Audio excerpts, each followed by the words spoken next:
Hi friends, welcome to Renna சமையல். இன்றைக்கி என்ன சமையல் பார்க்க போகிறோன்னா, சுண்டக்காய் பருப்பு கூட்டு கூடவே நெத்திலி கருவாடு வறுவல் தான் பார்க்க போகிறோம். ரெண்டுமே ரொம்ப சுவையாக இருக்கும். எளிமையான முறையில் ரொம்ப சுவையாக செஞ்சிடலாம்.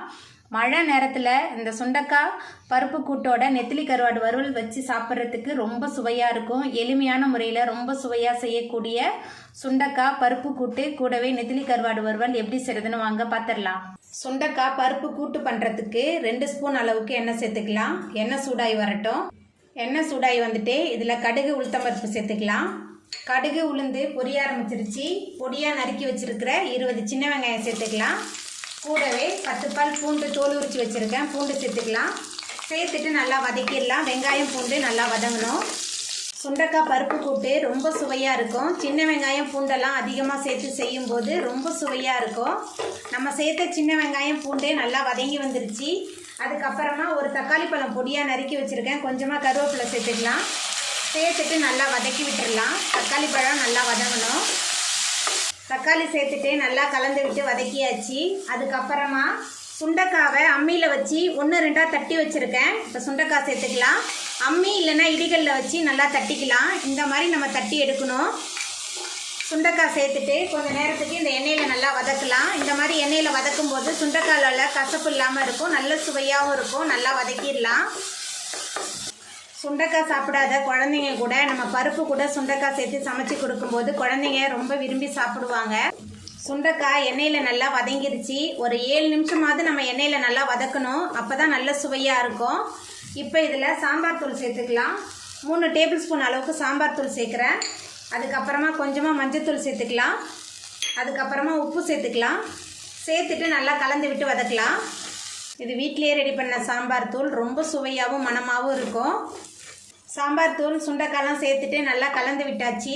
அதுக்கப்புறமா கொஞ்சமாக தண்ணி சேர்த்துக்கலாம். தண்ணி சேர்த்துட்டு நல்லா கலந்து விட்டுடலாம்.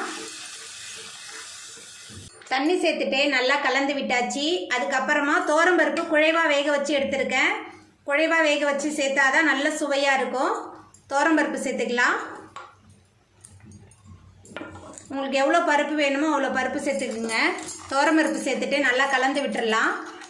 துவரம்பருப்பு சேர்த்துட்டு நல்லா கலந்து விட்டாச்சு. இந்த பருப்பு கூட்டுக்கு கொத்தமல்லி தலையெல்லாம் தேவையில்லை. உங்களுக்கு வேணும்னா சேர்த்துக்கோங்க. கொஞ்சமாக பெருங்காயத்தூள் சேர்த்துக்கலாம். பெருங்காயத்தூள் சேர்த்துட்டு நல்லா கலந்து விட்டுறலாம். எல்லாமே சேர்ந்து நல்லா கொதிச்சு வரட்டும். சுண்டக்காய் பருப்பு கூட்டு நல்லா கொதிக்க ஆரம்பிச்சிருச்சு. இந்த பருப்பு கூட்டு இன்னைக்கு சமைச்சு நாளைக்கு சாப்பிட்றதுக்கு ரொம்ப சுவையாக இருக்கும். இந்த பருப்பு கூட்டு சுண்டதான் ரொம்ப சுவையாக இருக்கும். நல்லா கலந்து விட்டுட்டு நம்ம அடுப்பை ஆஃப் பண்ணிடலாம். ரொம்ப சுவையான சுண்டக்காய் பருப்பு கூட்டு ரெடி ஆகிட்டு. நெத்திலி கருவாடு வறுவல் பண்ணுறதுக்கு 3 டேபிள் ஸ்பூன் அளவுக்கு எண்ணெய் சேர்த்துக்கலாம். எண்ணெய் சூடாயிட்டு இதில் சுத்தம் பண்ணி வச்சுருக்கிற நெத்திலி கருவாடு சேர்த்துக்கலாம்.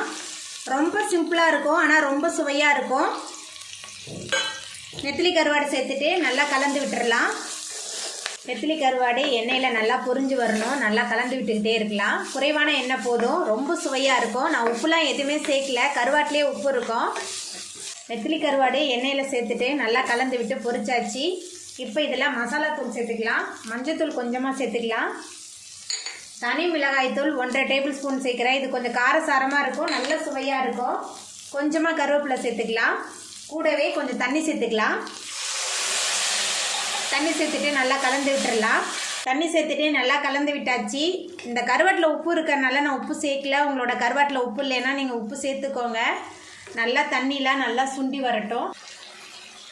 தண்ணியெல்லாம் நல்லா வற்றி வந்துருச்சு பாருங்கள். ரொம்ப சுவையான நெத்திலி கருவாடு வறுவல் சூப்பராக ரெடி ஆகிட்டு. இப்போ நம்ம அடுப்பு ஆஃப் பண்ணிடலாம். அவ்வளோதாங்க, ரொம்ப சுவையான சுண்டக்காய் பருப்பு கூட்டு நெத்திலி கருவாடு வறுவல் சூப்பராக ரெடி ஆகிட்டு. இந்த சுவையான சுண்டக்காய் பருப்பு கூட்டு நெத்திலி கருவாடு வறுவலை நீங்களும் உங்கள் வீட்டில் செஞ்சு பாருங்கள். இந்த வீடியோ உங்களுக்கு பிடிச்சிருந்தா லைக் பண்ணுங்கள், ஷேர் பண்ணுங்கள், கமெண்ட் பண்ணுங்கள், சப்ஸ்கிரைப் பண்ணுங்கள். அப்படியே பக்கத்தில் உள்ள பெல் பட்டனையும் கிளிக் பண்ணிடுங்க. நன்றி.